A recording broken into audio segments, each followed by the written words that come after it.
Hello and welcome to another Canvas and Paint painting session offered by Garden City Arts. My name is Katie Guthrie and I'm going to be walking you through this fun, festive winter wonderland painting. And the way we run these videos is that we will walk you through them step by step. I will explain techniques and maybe offer some tips for you as you go, or as we go. Now, we do offer painting kits throughout the month that the painting video is released. So these painting kits are available until December 23rd. All of the paint that's pre-mixed and labeled and packaged up for you, along with the canvas that's painted and primed and ready to go, and some various painting tools are all provided in that kit. If you do not have a painting kit, that's okay. You can still do the painting. These are the paints that we'll need in the order that you see them. So you can go ahead and get your paints all mixed up and ready to go. If you need to, pause the video and come back. And then we will be painting this fun winter scene to get us in the spirit of Christmas. Okay, let's go ahead and get started. All right, step number one is nice and simple. We're gonna be working from the background to the foreground with this painting. So the first step is just laying out our sky. Now our sky, we're going to fill in with ultramarine blue, which is this first color. And we're basically going to put in a horizon line, and everything above the horizon line gets filled in with blue paint. Now, we do want to consider that we're going to put in a moon.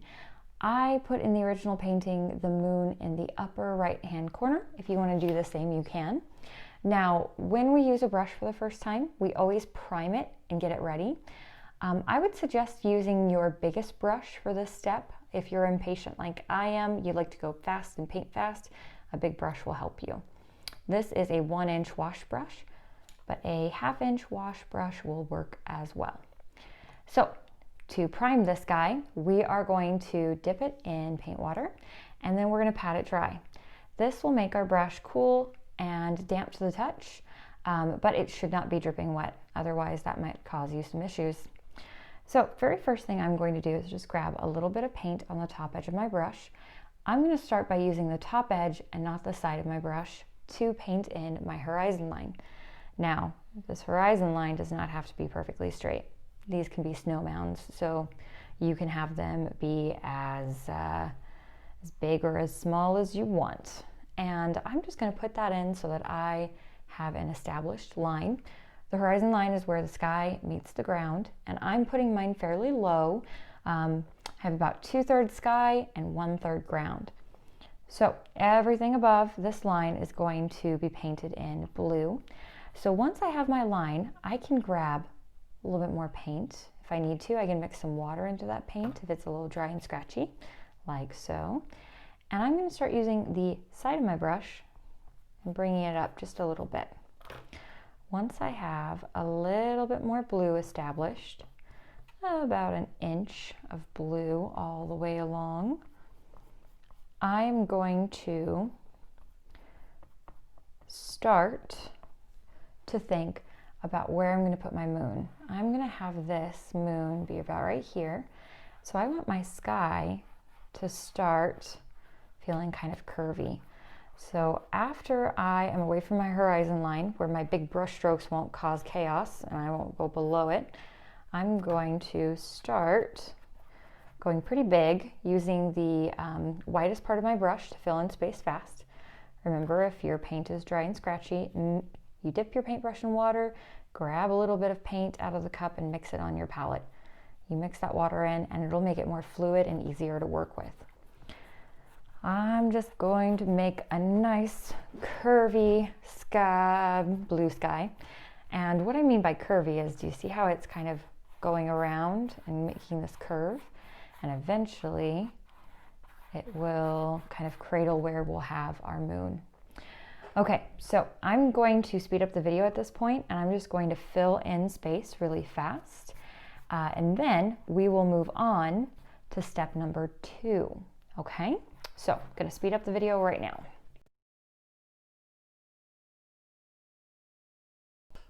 Okay, now I have a good first layer of blue on my sky.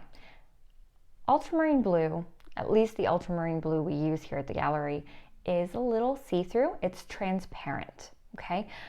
So that's why the underpainting is showing through a little bit in spots. If I let this dry and go over it with another layer, that transparency will kind of cease and we will have a nice solid blue. Now I want to talk to you about the moon really fast, and I want to show you what happens when you add water into paint. The more water you add to paint, not only the more fluid it becomes, but also the more transparent it becomes. So we're making an intentional layer of very transparent paint right where we're going to put our moon. So the sky is nice and thick paint, it's opaque. And the moon, I'm just taking a little bit of transparent ultramarine blue and putting it right there. Now I'm going to let this dry. I'm going to swirl, tap, and dry my brush. Now is a perfect time to sip a beverage of your choice. You can take a little bit of a break, a beverage break, and we'll move on to step number 2 in just a moment. Step number 2 will be putting on another layer of blue once the first layer is dry, and then breaking out some white paint and putting in our moon. It's time for layer number 2. I'm going to quickly fill in my sky with another layer of ultramarine blue. I'm going to speed up the video and then resume normal speed to talk to you about the moon. All right. Okay, so I have a nice solid dark blue sky. I'm ready to move on to my moon. So I'm going to switch to a slightly smaller brush. It's still a pretty big one. It's a 5/8 wash brush actually, but it's very close to a 1/2 inch. And I'm going to move on to color number 2, which is my white. Technically not a color.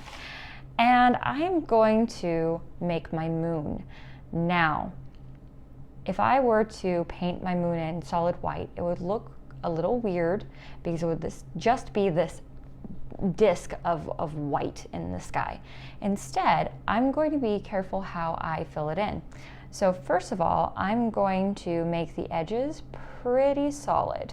I might have to mix a little bit of water into my paint. If it is dry and scratchy and kind of rough on the edge, then that's a good indication you need a little bit of paint in your water. Okay, I'm going to outline my moon. Now here's the good news. The moon is a very old, beat up rock in the sky. So if your moon's edges are not perfect, well, that was a crater caused by a violent meteor shower or something. So no worries if it's not perfect. Okay, so I have a nice outline. Now I'm going to start adding texture and more craters to my moon. So the thicker the paint, the brighter that spot will be. If I purposefully allow some of the underpainting to show through, that will be one of the craters, like a deep dark spot on the moon. And you want to have some nice bright spots and some dark spots. If you need to, if you notice you're covering up too much of your moon, take just a little teeny tiny bit of the blue, and on the corner of your brush, you can tap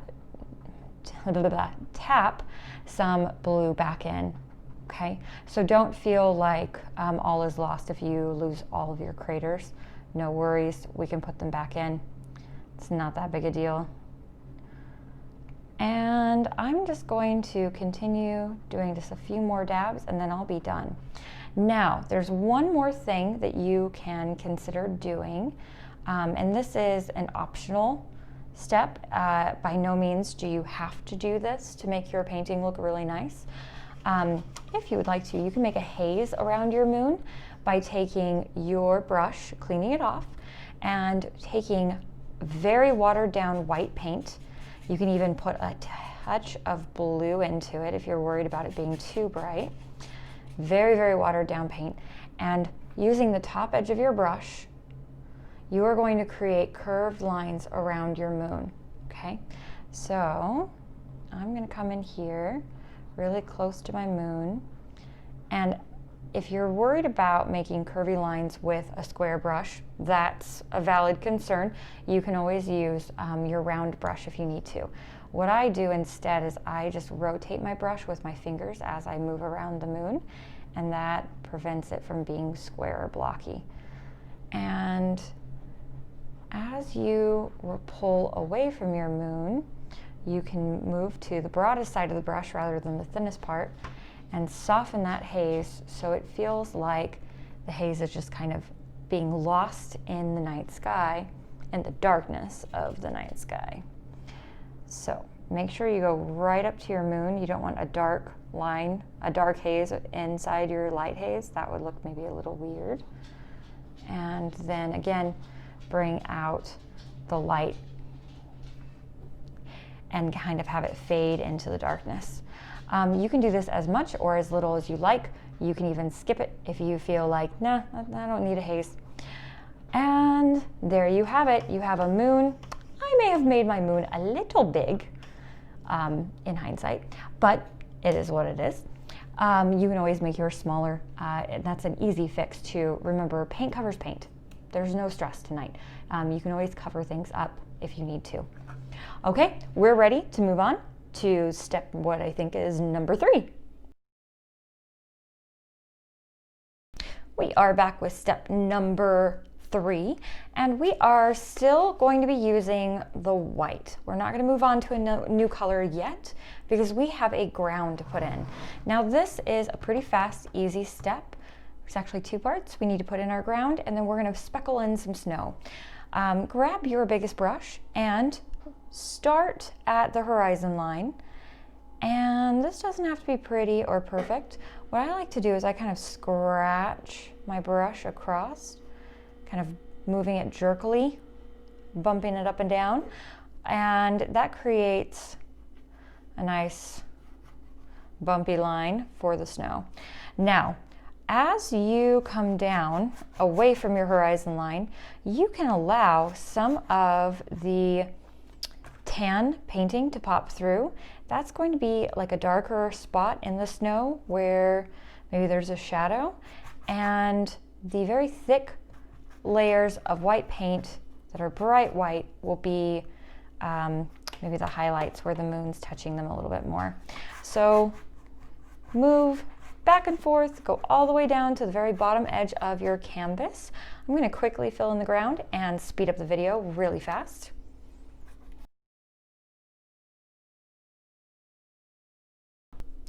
Okay, make sure you get your brush nice and clean, swirl, tap, and dry.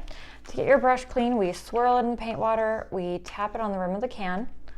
Sometimes it takes a few swirls, and then you pat it dry on the paper towel. Swirl, tap, and dry, and you'll have a clean, slightly damp brush that will not drip on your canvas, and that will be ready to move on to the next step. Now, there's just one quick thing we need to do. We need to add some snow. We're going to use the back of our brush and even sometimes the point of our round brush to speckle in some snowflakes. So these can be as big or as small as you want. The lighter you press, the smaller the snowflake.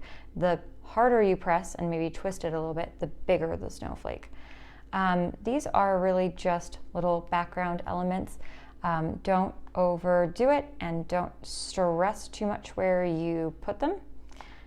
Wherever they land is just fine. It's just the background.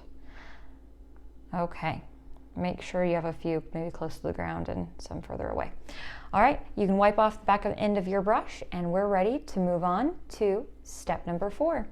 Now, to move on, we need to make sure that this is completely dry. So the ground and the sky both need to be dry. So, guess what time it is? It's time for another beverage break. Go ahead and take a sip of the beverage of your choice. Relax just a little bit, and we'll move on in just a moment. Next up, we are going to be putting in our trees.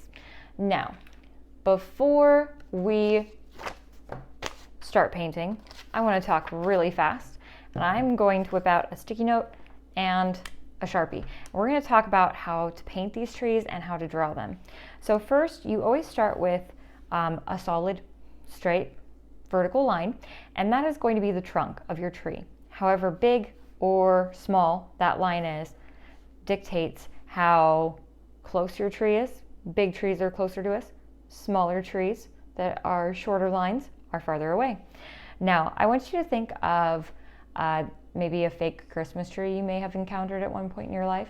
You know how there are sections, the branches are biggest at the bottom, and as they move up, they get smaller. Think of that, and we're going to put these branches in sections. When you paint, you start at the bottom, and you start by putting in straight lines. The straight lines are in the center by the trunk, and as you come out, your tree branches become diagonal. Okay, diagonal lines that come almost to horizontal lines. Then you put in a new layer, starting straight lines, and then coming out and coming almost horizontal. Okay, and then the next one, again, straight lines at the trunk, and then coming out. As they get up, they're less horizontal and they're more diagonal. And they stay close to the tree, kind of towards the top, and get to a point. Okay, so do you see how we have sections? Really think about that as you're painting and as you're drawing them in. And I'll stress that as we move forward. I just want to put that in your mind now before you start painting. Okay, so your surface needs to be completely dry, and we're going to move on. Because we have white snow, the white chalk might not show up in the snow, so I'm going to use the gray. I'm going to start by drawing in my lines for my tree trunk. So this first one that is closest to us, it's going to come past the horizon line, stop a little bit away from the bottom of the canvas, and go almost to the very top. Then I'm going to put in another one, but this one guy is going to be shorter and he's going to end higher up on the canvas. That means he's farther back. There's going to be a third tree, but we'll worry about him later. Now, I am not going to actually I am not going to draw in with chalk my lines. Instead, I'm going to paint them in. I'm going to use my 1/2-inch wash brush, and I'm going to use the top edge of it, and just like I was doing before, use the top edge, and I can rotate my brush to change the direction my line's going from a vertical line to a diagonal line. Okay, we're going to start with paint number 3, which is a blue-green. It's very, very dark, and we're going to put in the dark paint first.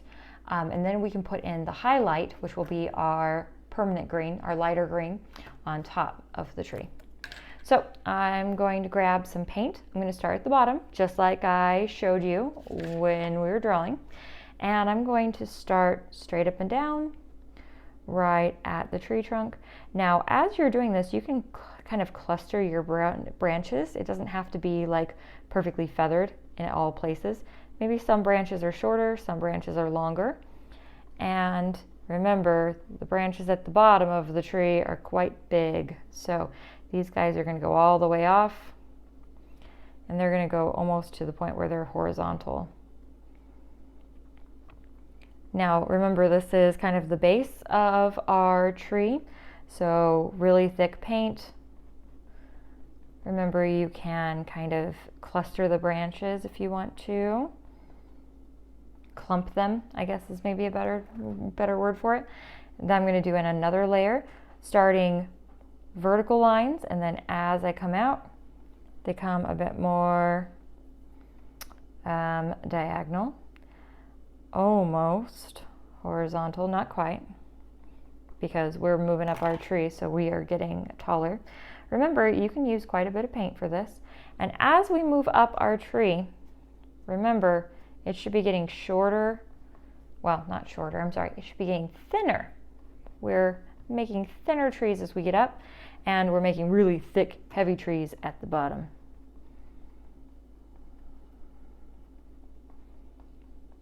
Okay, so I'm just going to keep doing this. I'm going to speed up the video, and I'm going to put in my dark green for all of my trees really fast, okay?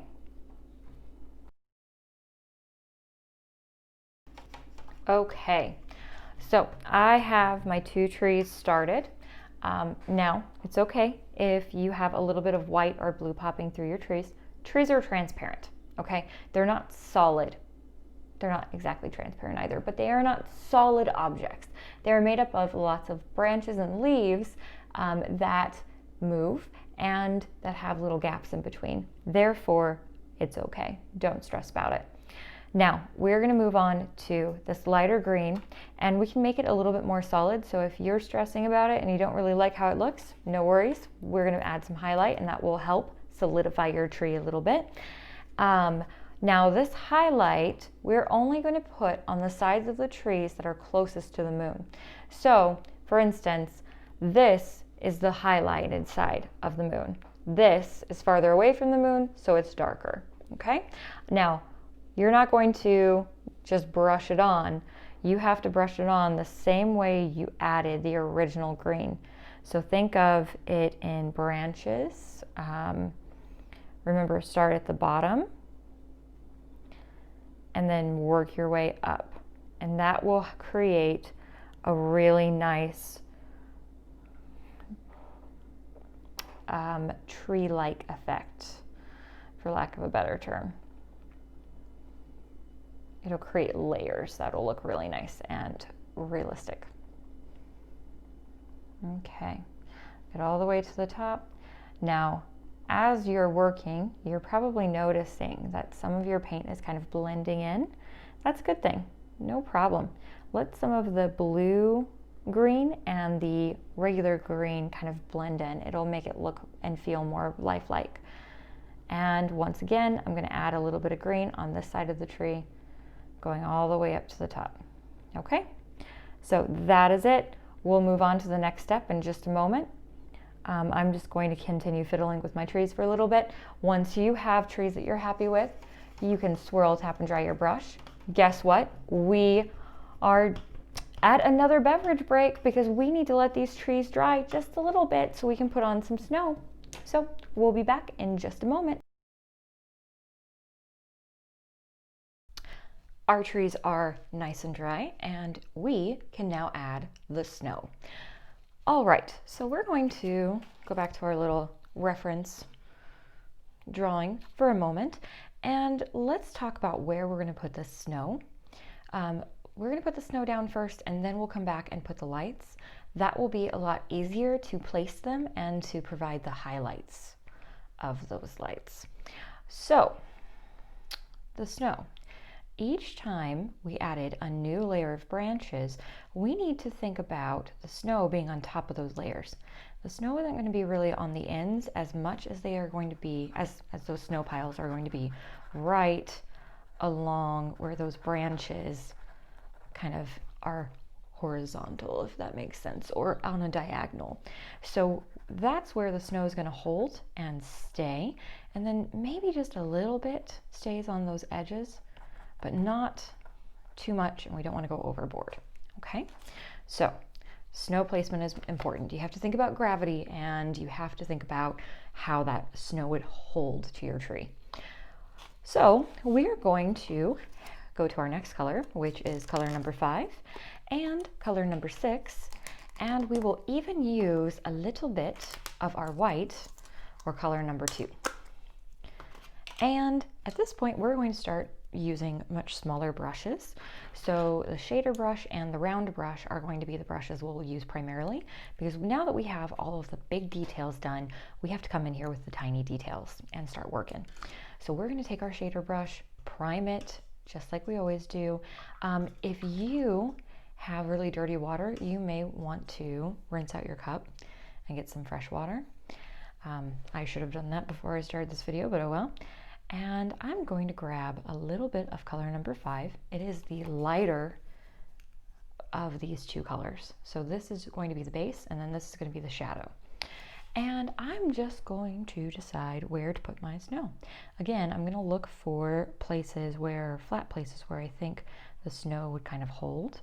And I'm going to be doing a whole bunch of tapping motions. Tap, tap, tap, tap, tap on the canvas, okay?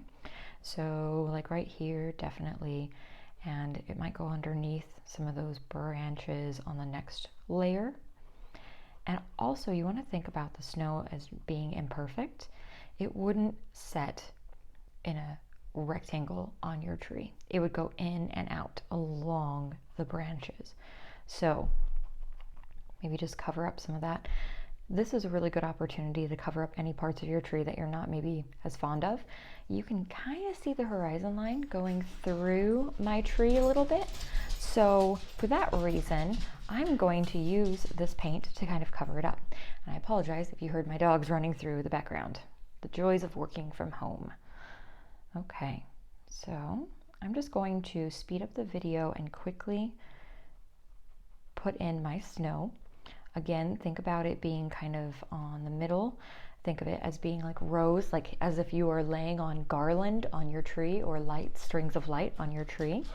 We're going to use only color number 5, and then we'll come back in and put in some shadows and some highlights. Okay, I'm gonna speed up the video right now.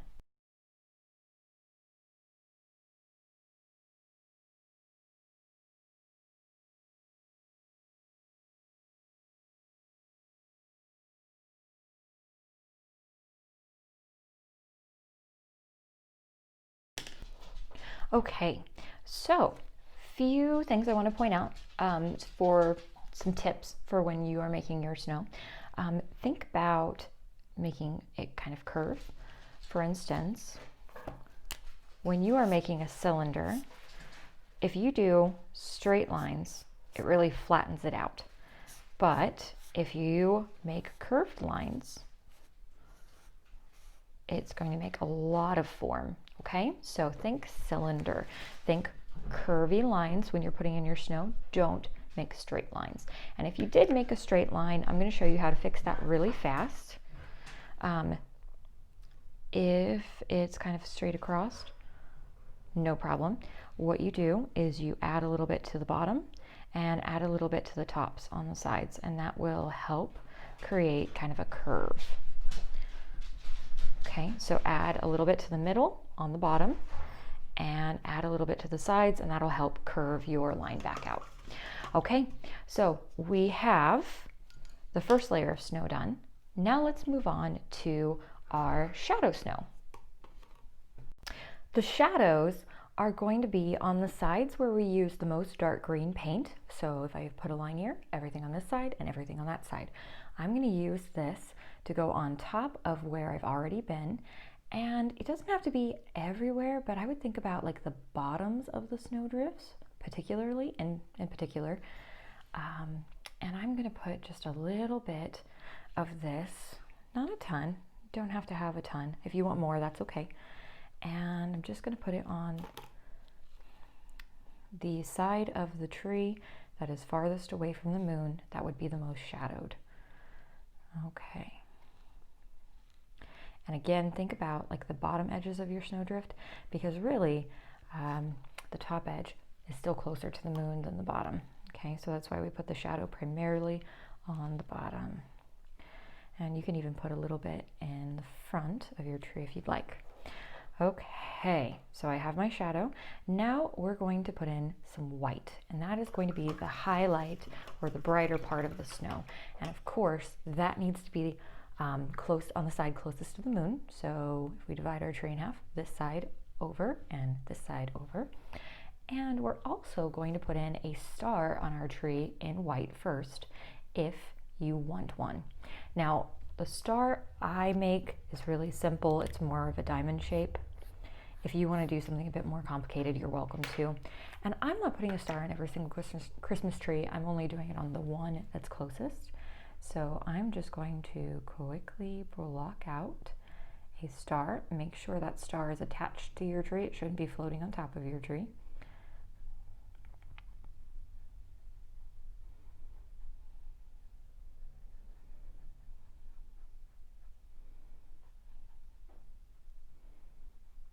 And then I'm going to, after I have that kind of blocked out, and I'm happy with the shape, I'm going to add white paint on the top edges.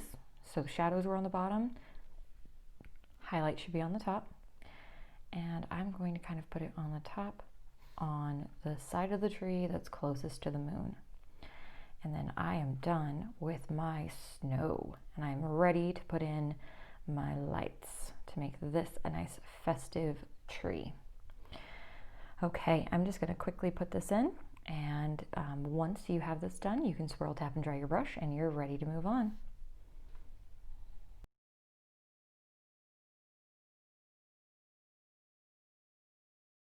All right, time to decorate this Christmas tree. I'm going to be primarily using my round brush, and we're going to break out colors 7 and 8, the red and the yellow, to put on some decorations. So we're going to put on some little round ornaments and even some glowing lights if you choose to. Remember, decorate as much as you want or as little on your Christmas tree. Technically, you could leave these as is. You could just forego the star, so you might have to cover that back up with paint, and just have this be a winter wonderland scene. Or, of course, you can make it festive and Christmassy with these two colors. So, first off, we're going to have to put these ornaments kind of on top of our snow, and the lights on top of our snow, because these colors will not stand out against the green, and if they do, the colors will be affected. So you'll have more of like a bluish yellow, or I'm sorry, a greenish yellow, or even a blue, and a really muddy red. So I'm going to start by adding some glow, and the way we add glow is we take a little bit of paint and a little bit of water, and I'm going to add a little circle of glowing light, so a little ball that gets pretty big and covers up some of the snow. And I'm going to do that in a few different places just to get it started. Obviously, it looks best on the white, but don't worry if it looks a little odd on the blue. That's a shadowed area, so we're just creating a little bit more depth. So I'm just adding a little bit of yellow glow. So just basically making little balls of very watered down paint. So it's very transparent, it's not solid, it's allowing whatever colors underneath to kind of pop through. If you want to, you can try to get that on some of the green. It just won't show up too much. Okay. And I'm gonna just put a few more, and then I'll be ready to start making the actual light itself.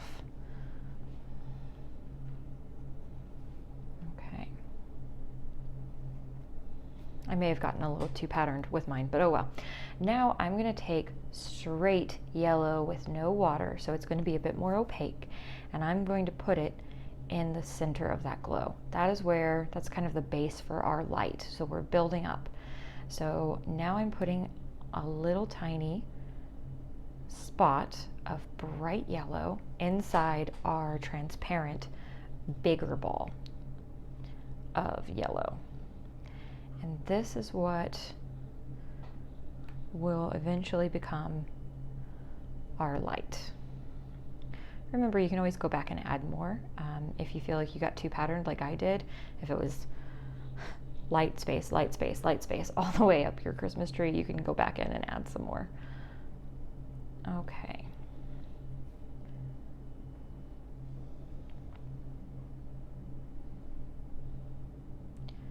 And now that I have little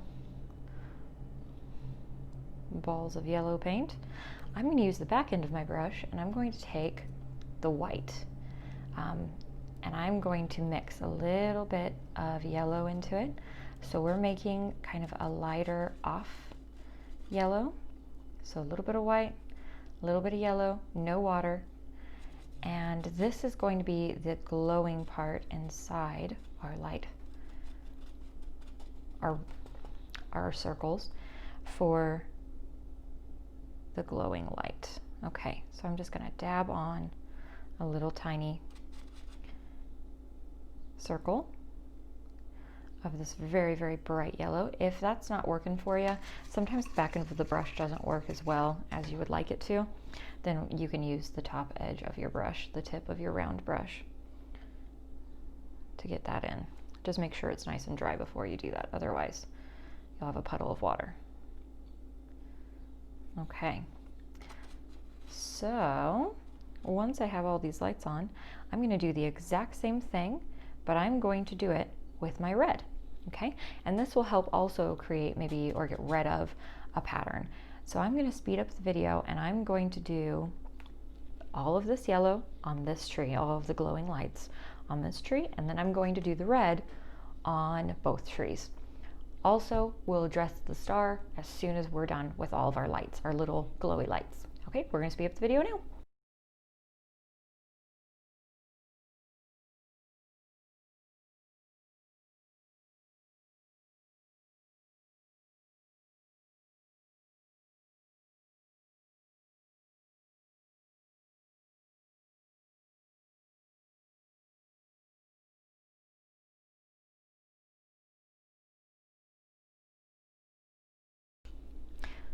Okay, so we have some festive looking Christmas trees.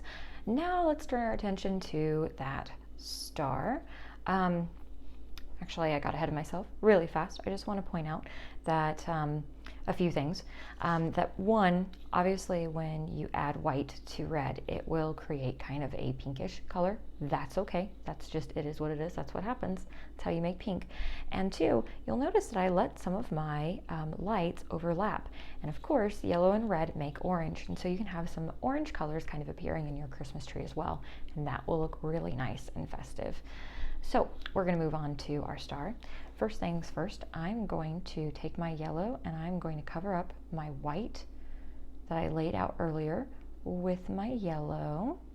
And then I can start to add some of the white details back in after I'm happy with my yellow base. Okay, there we go. So then I can really just grab some of my white or my off-white, and I can start putting a few little details. I like to put highlights at the top, of course, of my objects. Oops, good lesson. So if you go outside the bounds, remember you can always erase by taking a clean damp brush and wiping it off. Okay, there we go. Or, you know, paint covers paint. You need to let it dry and paint over it. And I'm just going to put a little highlight that's closest to my moon and leave the bottom kind of that regular yellow. Okay, we have our Christmas lights done. We just have one more step coming up. We need to make our trees look grounded by giving some shadows. And then at the very end, if you want to add another little Christmas tree right here, which is what I'm about to do, you can do so as well. Okay, we'll move on.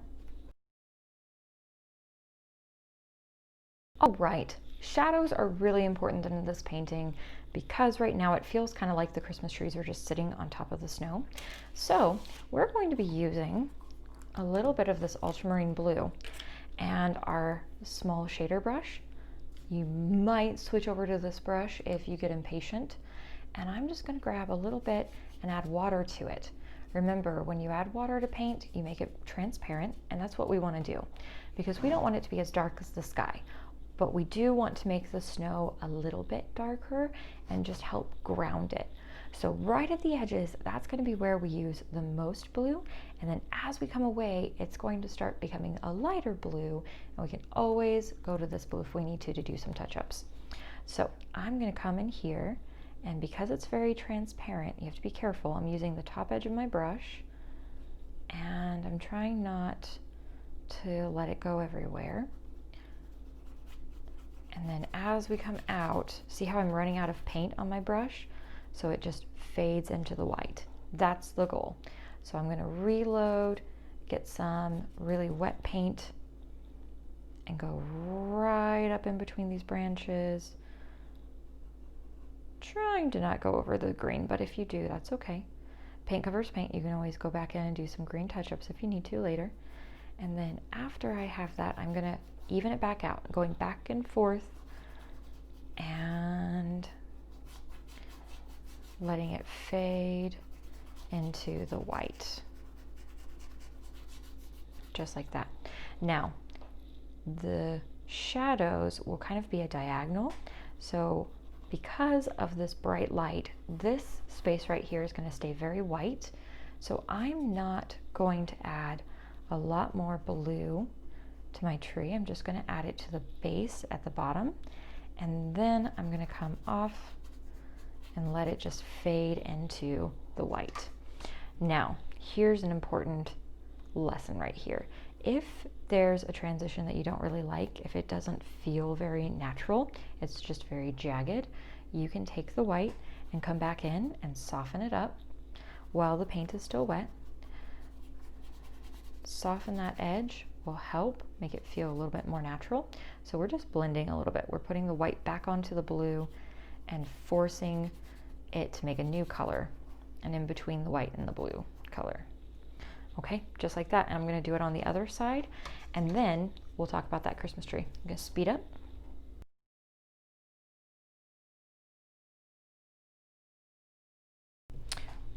All right, so we have shadows. Our trees now feel a little bit more grounded, and now we can address the tree in the back. This is optional. If you feel like you're happy with it and you are done, awesome. We are going to repeat all of the steps that we did to achieve these Christmas trees on that one in the back. The reason I left it off is so that we wouldn't get too confused about which tree was which, because these trees are going to overlap a little bit. So I'm going to paint this tree in really fast. I'm going to speed up the video so you can see all of the different steps that you have to take to get to it. And then you can decide whether to put that tree in or to just call it good and say, hey, 2 trees are enough. Okay, I'm going to start painting that tree right now.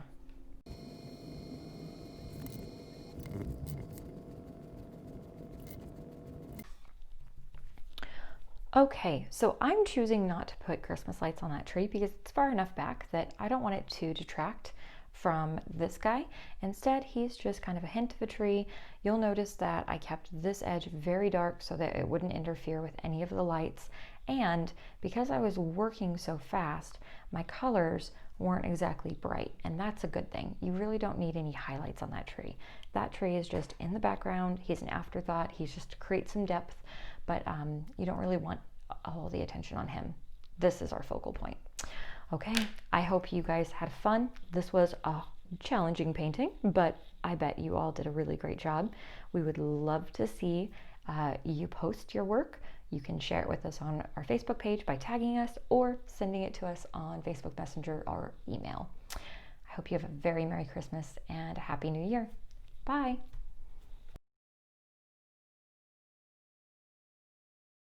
Thank you for watching this Garden City Arts program. Please help us thank our generous sponsors.